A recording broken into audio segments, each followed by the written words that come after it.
All right, well, Dr. Gogas, we are here to, go back over our content from the 1960s presentation when we had the Jeopardy board, and you had told us that there wasn't enough content in there, although the presentation was great. But we're here to kind of read off and demonstrate for you the information that we have and the research that we did. So we have everything out in front of us that we're going to talk about right now. Over candlelight. And unfortunately, our last group member, Brandon, was unable to join us for some family trouble, but he was able to give us his portion of the research, which we will include.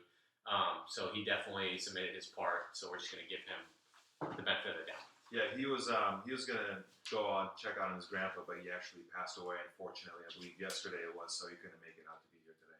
So moving on, we'll get started with the kind of a brief history of the wars that kind of led up to this period in the 60s and 70s. And to start off, I kind of want to talk about World War II and how in America there were Nazis and enemies and Japanese were kind of a huge threat to America at this time in World War II. So the entire United States people banded together in this one big movement to eradicate the evil Nazis, the evil socialists, the evil communists, and so they're banding together. They're getting the young men to kind of go overseas while the women stay back, and they're working. They're taking over the jobs in the factory. You get kind of this singular factory movement, which create tanks and weapons and food and to send overseas, and that really says a lot about this time period. And then moving on from there, at the end of World War II, you have a huge outbreak with the nuclear energy, nuclear war, nuclear bombs. And we move on from there, 1945, into the 1950s, into the Korean War, which would consider some people consider World War II the start, but this is the definitive moment when the Cold War begins. Yeah. And so this kind of creates a 40-year, 30-year period where we are fighting not evil Nazis in a faraway land. We're kind of fighting this idea of communism, and we're supporting, Korea in their fight against communism. You kind of have a republic versus democracy or dictatorship in these countries, and so that's why it's kind of an invisible force almost against our immovable object of capitalism, and so. Going back kind of to after World War II, you've got FDR's New Deal. So there's a bunch of new jobs, a lot of money going around, and that's when the transition because of the GI Bill, and that's when the transition into the Cold War begins. And this also creates in the 50s during the Cold War the birth of the suburbs from the soldiers returning home and creating families. And creating this huge baby boom, which we now know today as the baby boom. So that's pretty interesting. So I just want to give a few examples of some songs in this era that kind of talk about the World War II, 40s, 50s, up until the 60s and 70s, and they were created in that time, of course, the 60s and 70s. Like The War Drags On by Mick Softly, Masters of War by Bob Dylan, and Give Peace a Chance by John Lennon. And it definitely shows, if you read some of the lyrics and the way they sound, it does definitely show some frustration between from going World War II, Korean War, Cold War, Vietnam. And so I think that's an important part of history, and that's kind of the backstory of this time period. And I know these guys will start going about some information kind of more into the period. A little bit more into the period that we have going on. There's a lot of governmental control especially in the late 60s. Looking at what I got here, it's like there's a lot of riots, especially in 1968. I mean, when you look at the riots that were in Chicago, when there was over 12,000 different officers, whether it be Army regulars or National Guard, even like going against going against population of like hippies, all the moderates, even peaceful protesters. Essentially these protesters had the goal of challenging democratic leaders to end the war in Vietnam and create change for the political party who they felt were ineffective. So obviously they were a little frustrated in that as well. The overreaction of the authorities created a huge uproar for people everywhere against the government, and some consider this to be a defining moment for the victory of Richard Nixon over Hubert Humphrey and George Wallace in their presidential election as well. A huge rock and roll song that rallied people for peace was "Blowing in the Wind" by Bob Dylan. I know Ken mentioned some stuff about him in there and what he was talking about.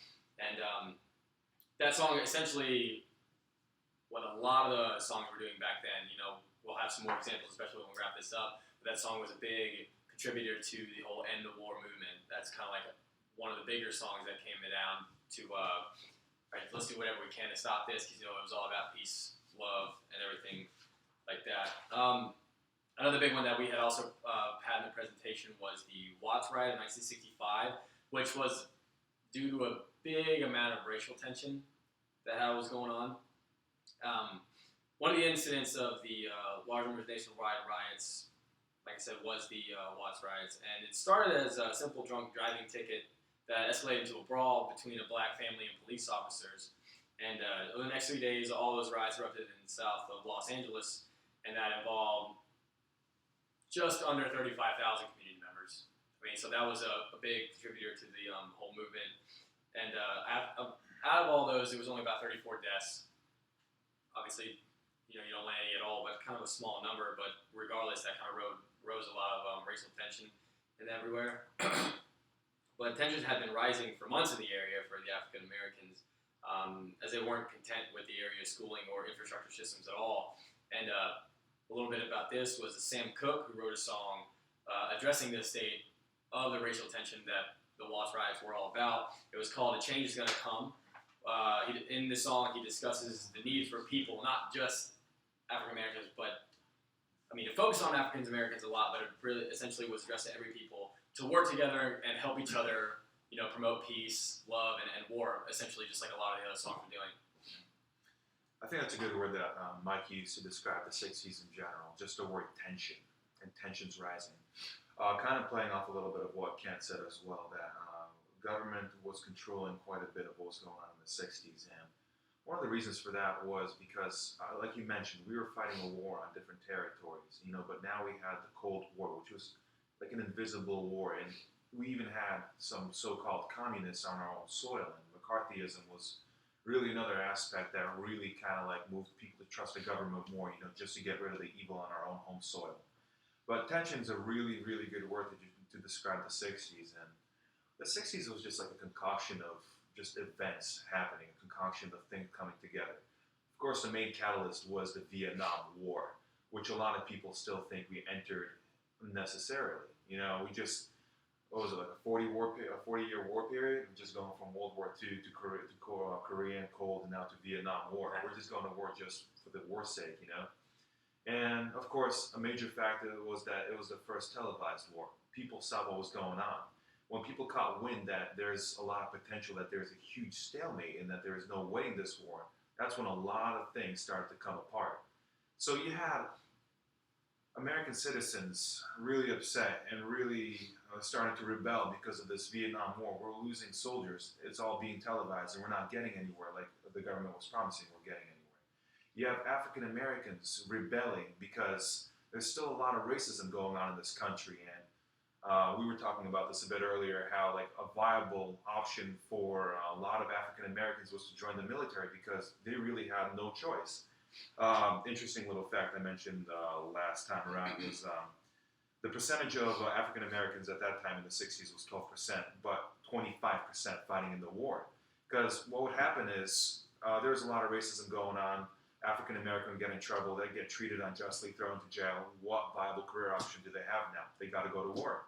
And the same thing happened with women as well. A lot of women revolts, a lot of women movements in that time period because men went to war, women took the men's job, men came back, women didn't want to leave the jobs. Because why should they? Because they've been working at them successfully, now the men want to get it all back. Because the men were gone for about, it was a 10-year war period. A lot of the culture changed when they came back. So, yeah, it's just a lot of stuff going on there in the 60s. Yeah, And so now that we've kind of talked about the history, we've talked about some of the reasons behind some of this protest music that came around in this time, because most of this music in this time period was protest music. Yeah. Absolutely, it was catchy, it was entertaining, but at the heart and soul of it, it was to get a point across. And so now that we've talked about why. the why, and we've got. I kind of want to move on into sexuality and women.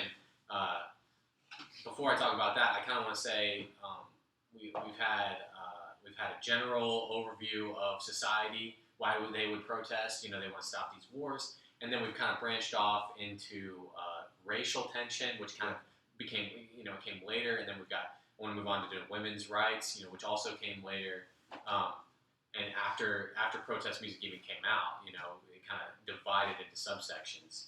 And so, anyway, sexuality in the 1960s and 70s obviously changed dramatically from no sex ever in the 50s and 40s into this kind of cavalier free love thing, movement. No sex talked about. Absolutely. And it becomes this huge atmosphere where sex became something to be open about, to enjoy, to experiment with, to try something new, and to talk about with your peers, which had never been the case before in America. And this is kind of something new. People were like, "Whoa, what is going on here? Can we do this?" And this new generation that kind of grew up with that, kind of like our generation today, with cell phones, we're used to them, but the people who were used to not talking about sex are now have it thrust upon them. And it's interesting to see how the older generations tried to adapt and tried to fight it, and that's where you see some of the older government regulations being thrust upon this younger generation that just wanted to break free. And I talked about the baby boom earlier. There's so many people, so now the younger people far outweigh the older people because there's just so many of this younger generation. And so, I just want to give a few examples of songs like "Sex and the Single Girl," "Another Day, Another Man," and "Music to Watch Girls By" were kind of anthems for this free love movement. And they're catchy and they're upbeat and they're fun, and they're whoa, this is fun music. At its heart, it is protest music. Hey, let's, we want our sexuality out there, but at the same time, it's fun. We can make sex enjoyable. And I think that's really important for this part. And some of this, one of the main fuels for this change in sexuality was, of course, protests started coming out. Women want more rights after leaving the factories, but also it's right after the time of the creation and legalization and spread of birth control and contraceptives.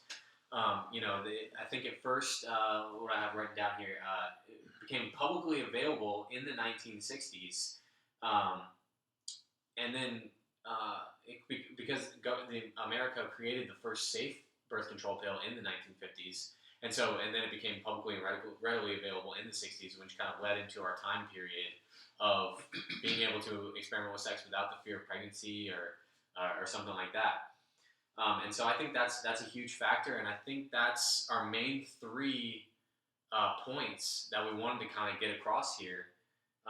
Unless you guys wanted to add something else. There's one thing that I do want to add to that. There was I heard you talking about how the government was trying to suppress people because of their want to break free, their want to express themselves at the time. And when Ken talks about how the government actually supplied the birth control pills, essentially they started supplying that. Obviously, originally they didn't want to do that because sex was never really it wasn't a thing that should be in public. It wasn't a thing that should have been talked about and fun. But this whole music generation was creating it to be that way. So when the entire population wants something to happen, you kind of tend to see the government kind of conform to that, no matter what their opinions are, because they could never really directly affect the production of this music that gives that kind of statistic or feel about society, basically because of the First Amendment. Freedom of speech, freedom of expression, they couldn't do it because they were constitutionally bound to not be able to do that. They did what they wanted to do when it came to trying to suppress different ways, especially when it came to riots or enforcing anything like that.